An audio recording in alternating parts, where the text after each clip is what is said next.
amigos sombrios. Hoje o canal Universo Sombrio traz para vocês contos para ouvir na escuridão. Mas antes inscreva-se, curta e compartilhe nossas assustadoras histórias de terror baseadas em pesadelos reais. Bora para o vídeo. E vai uma dica. Visite o canal Notícias Impopulares. É um novo canal que conta as histórias de forma sensacionalista e divertida. Vale a pena conferir. Conto 1. O unicórnio preto. É real? A mulher perguntou, olhando para o unicórnio preto desgrenhado, sentado do lado de fora dos portões enferrujados. Eu toquei. É uma estátua, mas está coberta de pelo, o homem disse. A estátua foi um toque estranho, mas Liv Onsis era estranho, apesar de parecer uma respeitável pousada com uma entrada longa e estreita. O homem, Dr. Tadashi Asakura, 30 e poucos anos, retirou os arbustos crescidos da placa que dizia Liv Kensis Spa, onde o bem-estar começa. Tadashi puxou seu jaleco perto dele para se proteger contra o vento do outono. Aposto que ele disse em resposta ao sinal. A mulher, a esposa de Tadashi, Sandy, enfiou a cabeça da morena pela janela do carro, vazio na parte inferior da entrada da garagem, a centímetros dos portões enferrujados que se abriam o suficiente para uma pessoa a pé. Sandy levantou o telefone no ar. Sem sinal? Tadashi perguntou. Não, Sandy disse. Tem certeza de que este é o lugar? Imaginei algo mais institucional. Poderia ser pior. Poderia ser o Overlook Hotel? Tadashi riu da resposta rápida de Sandy. Sim, ele escolheu uma exibição clássica de O Iluminado como seu primeiro encontro, e Sandy nunca o deixou esquecer. Sandy examinou o local com o olho de um arquiteto. Eu nem quero pensar em quanta manutenção existe. Não serei responsável por isso. Apenas minha manutenção, como de costume. As linhas ao redor dos olhos brilhavam de humor, mas seu rosto parecia solene. Qual foi o ponto de venda final deste acordo? Me curando. Não podemos estacionar mais perto? Uma voz de um interfone semi-oculta pelo crescimento excessivo disse: Não. A voz alegre colidiu com o cenário ameaçador. O rosto de Sandy faria justiça à pintura de Edvard Munch, The Scream. Tadashi se retirou e quase tropeçou em seus sapatos marrons. A voz do interfone continuou. Eu sou Laura, e odeio parecer gótico e tudo, mas vocês devem entrar antes do anoitecer. E deixe o carro. Sandy ficou ao lado de Tadashi em 2 segundos, um feito incrível, considerando a bengala e a perna que se arrastavam. Estou ouvindo certo? Ele perguntou. Sandy assentiu, seu rosto de duende sombrio. Eu também, ela disse todos vocês. O que significa que eles estão nos observando? A misteriosa Laura disse. Vocês só têm 3 minutos para entrar. Quem é você? Tadashi perguntou. Laura Cardum, da Fundação Liv Kensis. Sua secretária e eu estivemos em contato. Por favor, depressa. Não há mais tom alegre. Apenas vamos pegar nossas malas, disse Tadashi. Agora você tem 2 minutos e 40 segundos para entrar em segurança, disse Laura. Uma luz vermelha piscou no ar acima deles. Que diabos? Nosso drone o guiará, Laura disse a eles. Os cascos soavam à distância, à esquerda, descendo a extensão da colina verde onde ficava a mansão. Cascos insistentes. Então uma sombra caiu do outro lado da colina. A sombra de um cavalo, com um chifre. Tadashi pegou o braço de Sandy. 2 minutos e 20 segundos, disse Laura. Vocês são como velcro. Sandy ofegou. Isso é um unicórnio que estou vendo? Um cavalo preto do tamanho de um elefante galopou morro acima. Olhos vermelhos claros brilhavam em seu rosto equino normal. Uma buzina longa e curva se estendeu e lembrou a Tadashi uma cimitarra de ponta cruel. A criatura gritou, abaixou a cabeça e aborreceu enquanto seus cascos rasgavam a grama. Um unicórnio preto. Tadashi olhou para a estátua. Seus olhos brilhavam em vermelho, como se convocasse o pesadelo. Que diabos? Tadashi empurrou Sandy pelo portão, apesar da bengala e manca. O hall de entrada da mansão, repleto de antiguidades e detritos descartados, refletia o caos interior de Tadashi. Tadashi prendeu a respiração. Você estava dizendo sobre manutenção? Assista ao seu passo. Sandy embalou a cabeça da bengala e Tadashi a abraçou. Querida, eu não sou feita de porcelana. Você não precisa me ajudar, ela disse. Ele sentiu os ossos dela impossivelmente frágeis. A fratura no pulso dela há 6 meses. Sandy quebrou tantos ossos que Tadashi teve que explicar para os vizinhos que nunca a agrediu em sua vida. Por que estamos falando como se não tivéssemos visto o que acabamos de ver? A voz de Laura Cardum ecoou de algum lugar da casa. Vocês viram? Então você deve entrar no seu carro e partir. Sandy bateu na parede com a bengala, os olhos cheios de medo. Você acabou de nos dizer para entrar. O que foi aquilo? É o monstro que guardamos, nosso próprio Minotauro Greciano, disse a voz de Laura. Bartholomew Live o descobriu nos anos 1600 na Europa e o matou por medo, mas sua essência vem do diabo e não morreria. Perseguiu os Lives da Europa para a América do Sul. Sai à noite. Deixamos vagar até o amanhecer. Aqueles que ele vê à noite caça, mata e alimenta. Sandy e Tadashi cambalearam e ambos afundaram nos degraus. Um unicórnio carnívoro, Tadashi ofegou. Alimenta almas e essências, disse a voz de Laura. Virá para o seu, e isso pode prejudicar esta casa e eu para chegar até você. Convocamos quando tocamos a estátua? Sandy ofegou. Não, a estátua chama todas as noites. Há uma razão pela qual o e-mail disse 3 vezes para estar aqui mais cedo. Ficamos atrasados, Tadashi murmurou. Não é fácil. Sandy precisa descansar muito. Isso é porque viemos até você. E você não nos disse por que tínhamos que chegar cedo. Porque confie em mim. Teríamos ficado na cidade. A voz de Laura parecia que ela mal estava se segurando. Bem, você deve ir à cidade. Você não pode nos deixar sair. A força de Sandy impressionou Tadashi. Você não pode simplesmente nos expulsar para morrer. Laura parou. Então suba as escadas. Minha esposa tem dificuldade.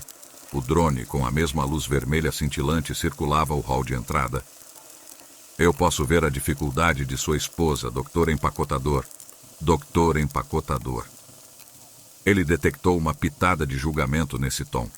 Que tipo de médico você é que não pode curar sua própria esposa ou encontrar a resposta para seu raro distúrbio ósseo? Uma voz estranha disse, o unicórnio negro pode curá-la. Ele procurou no rosto de Sandy.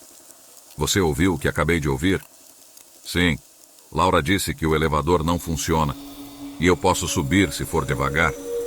Não. A voz disse que o unicórnio negro pode curá-lo. Sandy plantou a bengala em um dos degraus mais altos e se levantou em um movimento brusco. Ela conseguiu 2 passos antes de assobiar para Tadashi para ajudar. O sussurro misterioso, sexo indeterminado, disse: somente o unicórnio negro pode ajudar. Basta abrir a porta da frente. Um teleférico rastejou até Sandy, que olhou para ela com a repulsa que reservava para os maus contratados. Não estou entrando nisso. São apenas 8 passos. Nós podemos fazer isso. Tadashi pulou quando ouviu um golpe na porta e um arranhão de algo afiado contra o painel de vitrais na metade superior da porta. Afiado como a ponta de uma buzina. Laura Cardum, indeterminada pela idade, uma administradora cruzada com um hippie, apareceu do escuro no topo da escada. Apresse-se.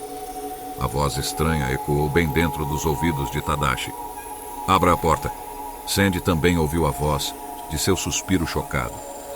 Ela desceu as escadas com a ajuda da bengala e tropeçou para trás. O movimento igual, mas oposto, que a impulsionava. Tadashi a pegou. Peso amado em seus braços e o vento bateu em seus pulmões. Laura desceu as escadas em 2 segundos. Pobre coisa, ela está bem? Tadashi apertou Sandy debaixo dos braços e a endireitou por centímetros. Ela se virou e olhou para os degraus da porta. O objeto pontiagudo raspou o vidro e alguém bateu na porta. Tadashi viu os olhos de Sandy, o que o lembrou das pessoas que ele viu em um show de hipnose em Pirinópolis. Ou os olhos fascinados de Danny em The Shining, quando viu as gêmeas.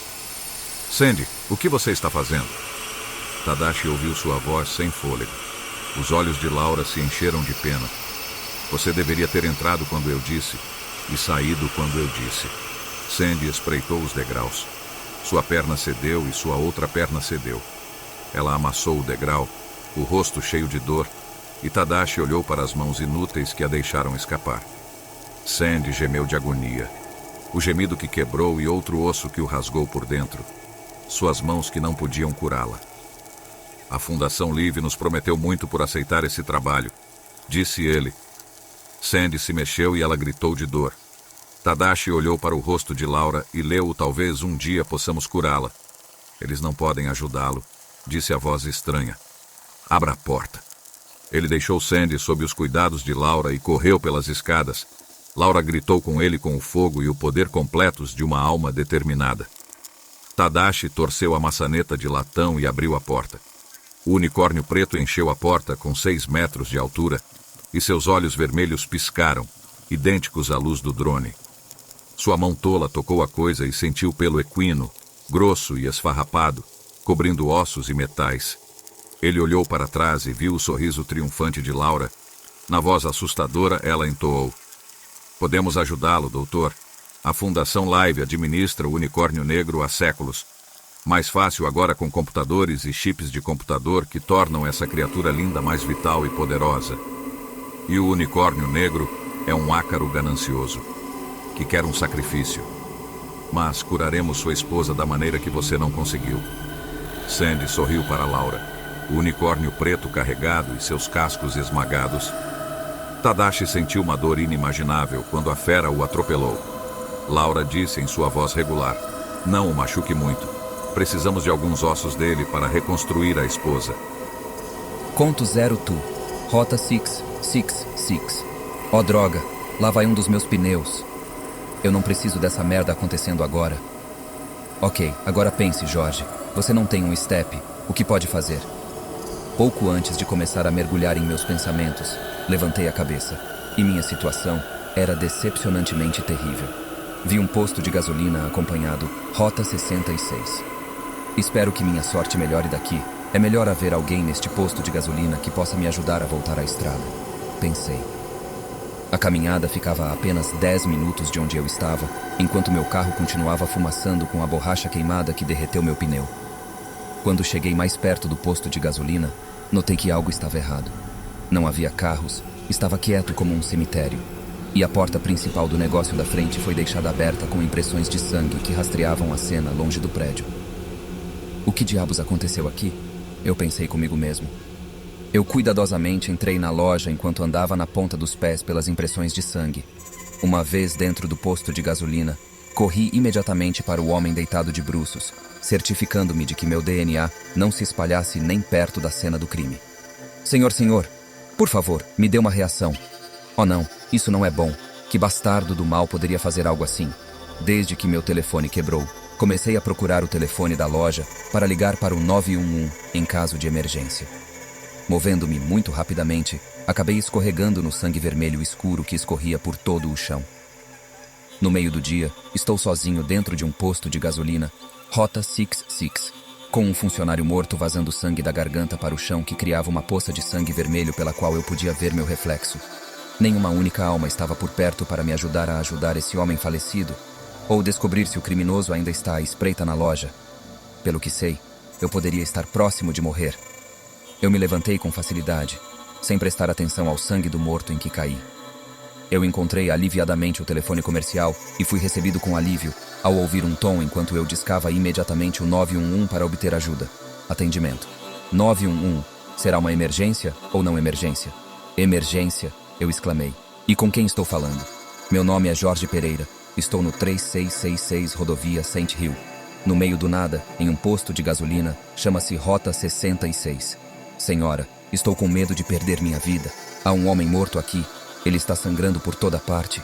E não tenho ideia se o assassino ainda está por perto. Estou preso com um pneu furado e ninguém mais está aqui. Ok. Acalme-se, senhor. Vou pedir ajuda imediata neste minuto. Respire fundo e forneça o máximo de informações possível à polícia quando eles chegarem. Ok. Sinto muito, senhora. Estou realmente aterrorizado agora, porque não sei se a pessoa que fez isso ainda está por perto. Espero ainda estar vivo quando a polícia e os paramédicos chegarem. Senhor, por favor, tente relaxar. Eu sei que essa situação é assustadora e difícil, mas vou ficar no telefone com você até que eles cheguem bem. Oh, graças a Deus. Parece com eles em segundo plano. Sim, eles estão aqui. Eles vieram tão rápido. Muito obrigado, senhora. De nada, senhor. Espero que tudo esteja resolvido para você. Tome cuidado. Obrigado de novo. Adeus. Boa noite, senhor. Meu nome é Oficial Leila. Nós vamos levá-lo ao hospital, mas primeiro temos que fazer algumas perguntas sobre o que aconteceu aqui. Claro, meu carro furou um pneu furado e eu esperava obter ajuda neste posto de gasolina até encontrar o morto lá dentro. Paramédicos estão realizando o cadáver no maca com zíper em uma bolsa para o corpo. Eu escorreguei no sangue dele, tentando encontrar um telefone desde, e fiquei com medo porque vi as impressões de sangue e imaginei que o assassino ainda estava por perto. Bem, estaremos investigando a cena do crime para voltar com qualquer evidência de DNA em qualquer evidência possível para um suspeito. Parece bom, senhor. Estou mais do que disposto a ajudar da maneira que puder, mas primeiro quero sair daqui. Talvez volte para o meu carro quando encontrar um step. Podemos realmente obter um reboque grátis se você quiser, Jorge, mas você terá que ser responsável pelos custos do pneu. Estou muito agradecido. Isso soa maravilhoso, Oficial Leila. No futuro, Jorge foi transportado para a ambulância e foi para o hospital. Os policiais gentis mantiveram sua palavra e conseguiram um caminhão de reboque gratuito para Jorge rebocar seu carro de volta para o local da loja mais próximo, enquanto os policiais mantinham contato com Jorge para confiar mais informações para ajudar a resolver o caso. Jorge teve a sorte de ter sobrevivido a essa situação chocantemente inesperada. Mas o assassino ainda está solto e agora ataca pessoas que ficam distraídas ouvindo histórias de terror. Dê uma olhada em sua porta e veja se está tudo bem. Conto 3. Submerso. O que aconteceu e por que meus pés estão molhados? Mônica pensou consigo mesma enquanto lentamente abria os olhos no banco do motorista do carro, a cabeça apoiada no volante. A névoa em sua visão estava começando a desaparecer, mas a névoa em sua mente não estava. O que aconteceu e por que meus pés estão molhados? Ela continuou se perguntando, até perceber que não podia ver nada pelas janelas, exceto água escura e iluminada pelos faróis moribundos de seu carro. O pânico começou quando Mônica percebeu por que seus pés estavam molhados. Estou afundando! O carro está afundando! O que aconteceu? Os pensamentos de Mônica correram freneticamente enquanto ela tentava avaliar a situação em que agora se encontrava. Instinto e pânico a levaram a agarrar a maçaneta da porta e empurrar, mas sem sorte. A porta estava trancada. Depois de perceber que a porta estava trancada e que ela não havia encontrado completamente o caminho para sair da névoa, ela abriu a porta. Mesmo depois que a porta foi destrancada, ela não se mexeu. Era impossível abrir com a pressão da água caindo sobre o carro. O pânico começou a subir dentro de Mônica mais rápido que o nível da água no carro. Hiperventilando, Mônica gritou por ajuda, só que ninguém podia ouvi-la. Lágrimas escorriam pelo rosto enquanto ela procurava uma opção para sair do carro afundando. Enquanto olhava no espelho retrovisor, viu o sangue escorrendo de um corte na testa, colorindo as lágrimas de um vermelho não natural. Estou sangrando? Ela pensou. Nesse pensamento, ela notou o sangue no volante também. Ótimo, agora vou ter que limpar o sangue do meu carro. Mônica pensou antes de perceber que esse era o menor dos seus problemas. Pânico definido mais uma vez. Ela precisava encontrar uma saída para o carro e seus pensamentos de pânico e confusão estavam selando seu destino dentro desta tumba afundando. Uma única respiração profunda era tudo o que ela podia poupar para coletar seus pensamentos e funcionou por enquanto. A janela. Eu vou quebrar a janela. Mônica pensou. Olhando ao redor do carro, não havia nada além da bolsa no chão. Mônica sempre foi uma pessoa particularmente arrumada e, portanto, nunca deixou nada supérfluo em seu carro.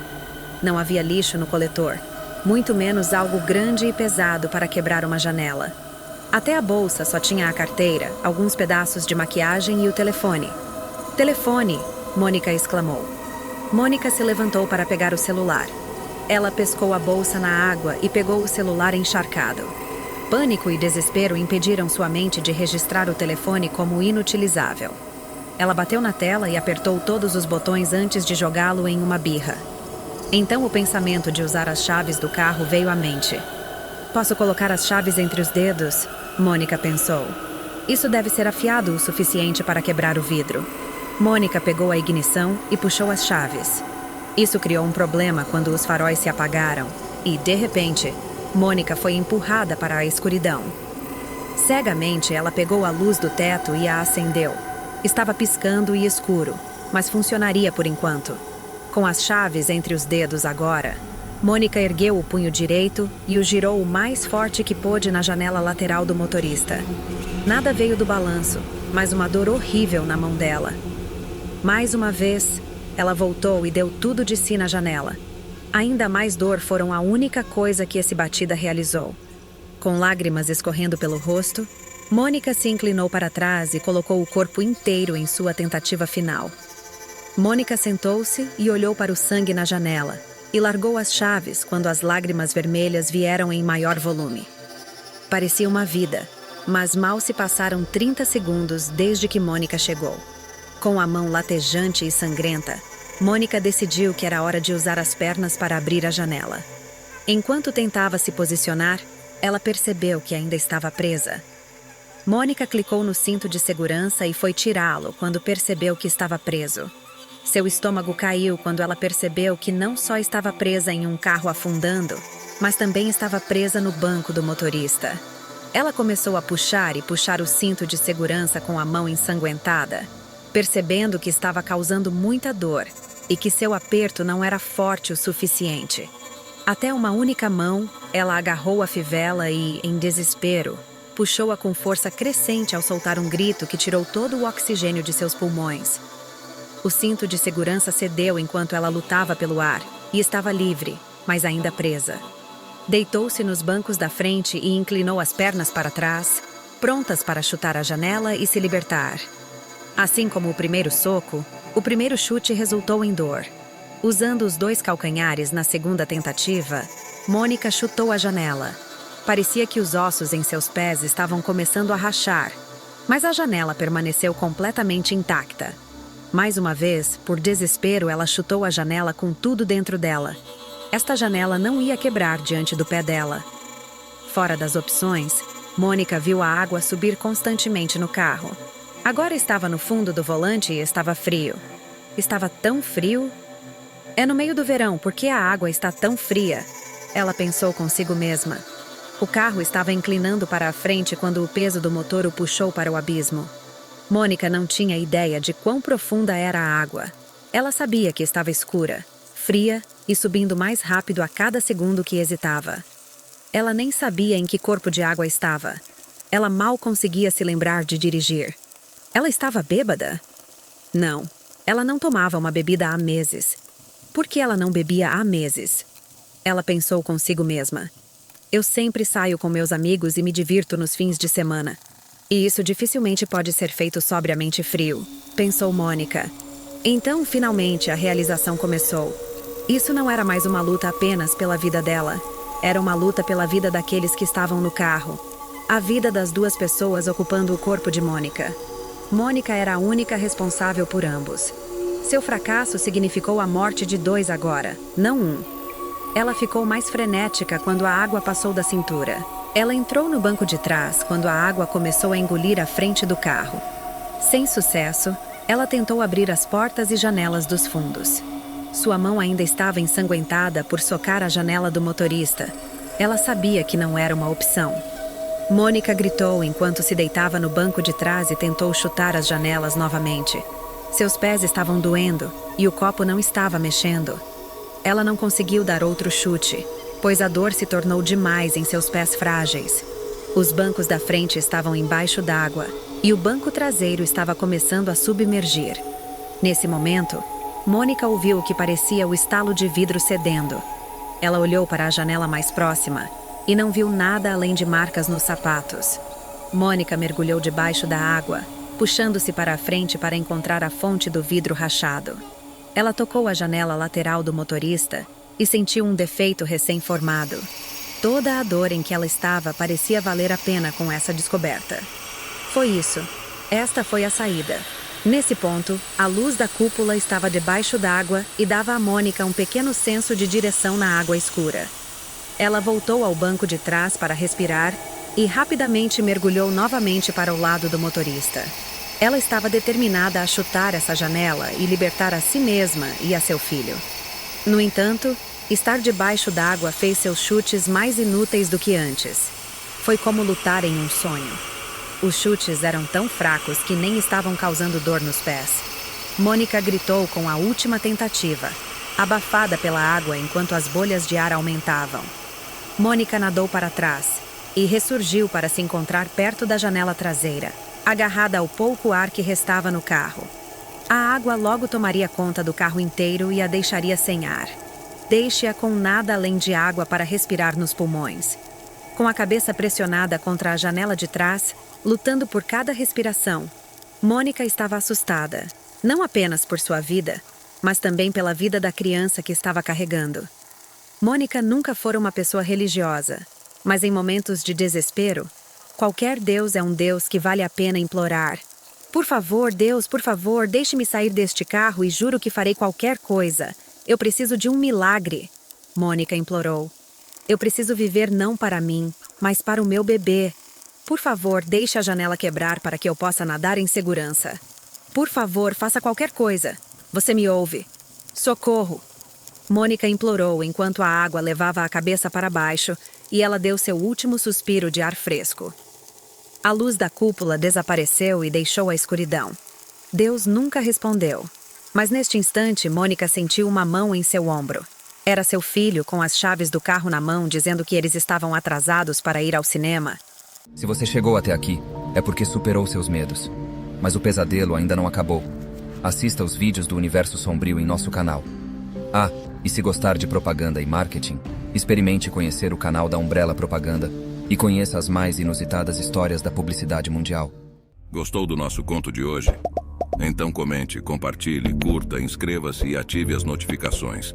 Quer colaborar conosco? Envie sua história e a produziremos no canal. O próximo conto pode ser o seu.